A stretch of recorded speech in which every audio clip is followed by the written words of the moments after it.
بسم اللہ الرحمن الرحیم۔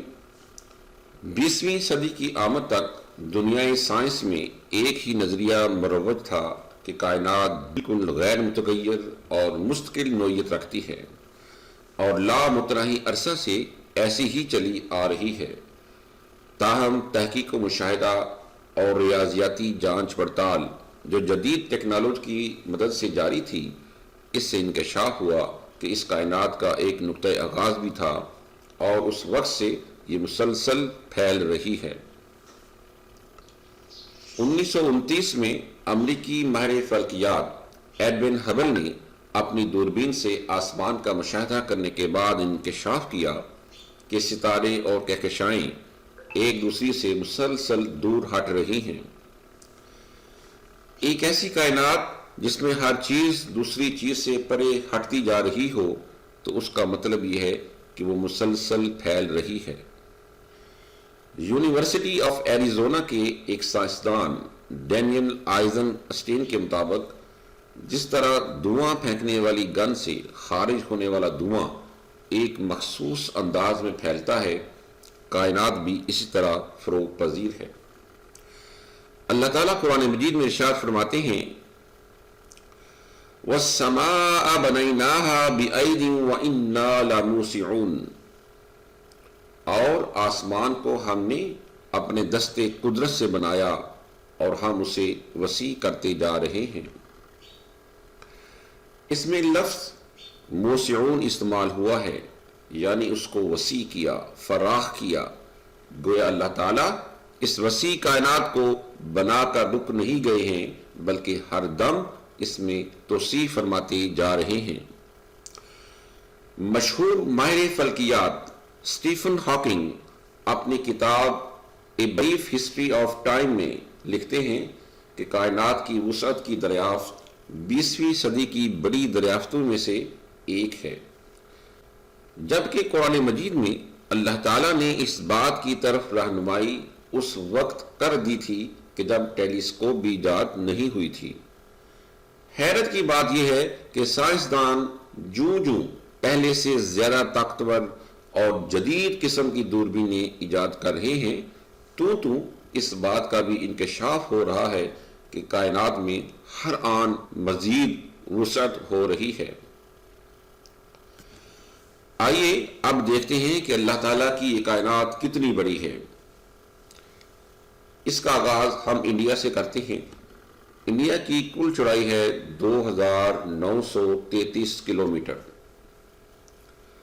اگر ہم اسے عام ہوائی جہاز سے پار کرنا چاہیں تو تقریباً 3 گھنٹے میں پار کر سکتے ہیں، اور اگر دنیا کے تیز ترین جنگی جہاز X-15 جو کہ امریکہ کا جنگی جہاز ہے، اس کی رفتار ہے 7200 کلومیٹر فی گھنٹہ، یعنی 7200 کلومیٹر فی گھنٹہ۔ اس سے اگر سفر کریں تو ہم 25 منٹ میں انڈیا کو پار کر جائیں گے۔ دنیا کے حساب سے دیکھیں تو یہ بہت زبردست رفتار ہے، مگر جوں ہم آگے بڑھیں گے تو آپ کو اندازہ ہوگا کہ یہ رفتار تو کچھ بھی نہیں۔ تو چلیے مزید آگے بڑھتے ہیں اور اپنی زمین کو ماپتے ہیں۔ ہماری زمین کی خط استوا پر چوڑائی ہے 12742 کلومیٹر اور زمین کے محیط یعنی سرکمفیرنس کی لمبائی ہے 40075 کلومیٹر۔ اور اگر ہم X-15 سے سفر کریں تو زمین کو چوڑائی کے حساب سے ہم 1.5 گھنٹے میں پار کر لیں گے، جبکہ پوری زمین کا گولائی کے حساب سے چکر ہم 5 گھنٹے میں لگا لیں گے۔ اب ہم مزید آگے بڑھتے ہیں اور چلتے ہیں اپنے چاند کی طرف۔ اس تصویر میں چاند زمین کے بالکل قریب نظر آ رہا ہے، مگر حقیقت میں یہ زمین سے 3,84,000 کلومیٹر دور ہے۔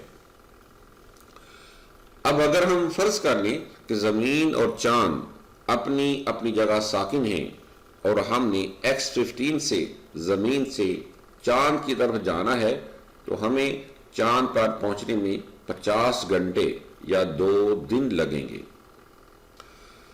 اصل میں چاند پر جانے کے لیے 2 دن سے زیادہ وقت لگتا ہے، کیونکہ زمین اور چاند دونوں گھوم رہے ہیں اور ہمیں چاند پر اترنے کے لیے بہت ساری چیزوں کو مد نظر رکھنا ہوتا ہے۔ اپولو 11 بھی جب چاند پر گیا تھا تو اسے بھی 4 دن اور 6 گھنٹے لگے تھے۔ اصل میں پہلے ہمیں چاند کی کشش ثقل سے نکلنے کے لیے بہت زیادہ رفتار کی ضرورت ہوتی ہے، اور وہ ہے 11.2 کلومیٹر فی سیکنڈ۔ اگر ہم اس رفتار سے زمین سے پرے جائیں گے تو پھر ہی ہم زمین کی کشش سے نکل کر کسی اور جانب جا سکیں گے۔ چنانچہ اس مقصد کے لیے ہم راکٹ استعمال کرتے ہیں۔ بہرحال آج تک جتنی بھی خلائی ٹیکنالوجی ہمارے پاس موجود ہے، پھر بھی اربوں لوگوں میں سے صرف اب تک 12 لوگ ہی چاند پر جا سکے ہیں۔ جی صرف 12 لوگ۔ مگر ہو سکتا ہے کہ بہت جلد ایسا وقت بھی آ جائے کہ ہم چاند پر جانے کے لیے ریلوے کے ٹکٹوں کی طرح ہم بھی ٹکٹ لے کر چاند پر جا رہے ہوں اور وہاں سے ہم اپنی پیاری زمین کا نظارہ کر رہے ہوں۔ چلیے مزید آگے بڑھتے ہیں اور چلتے ہیں اپنے سورج کی طرف، جو ہمارے نظام شمسی کا اکلوتا ستارہ ہے۔ ہمارا سورج زمین سے 14,95,97,870 کلومیٹر دور ہے، یعنی اوسطاً 15 کروڑ کلومیٹر دور ہے۔ ماہر فلکیات زمین سے سورج کی دوری کو 1 AU یعنی ایسٹرونومیکل یونٹ، 1 AU بھی کہتے ہیں، کیونکہ سورج کے علاوہ دوسری چیزیں اتنی دور ہیں کہ ان کو زمینی کلومیٹر سے ماپنا تقریباً ناممکن ہے، اور ان کو یاد رکھنا اور کہنا بہت مشکل ہے۔ اسی لیے دوسری چیزوں کا زمین سے فاصلہ ماپنے کے لیے ماہر فلکیات ایسٹرونومیکل یونٹس کو معیار مقرر کرتے ہیں۔ چلیے ہم یہ حساب لگاتے ہیں اور ابھی X-15 کی بجائے سپیس شٹل کو لیتے ہیں، کیونکہ زمین کی اسکیپ ویلوسٹی کو توڑ کر یہی ہمیں باہر لا سکتی ہے اور ہم دور کا سفر اختیار کر سکتے ہیں۔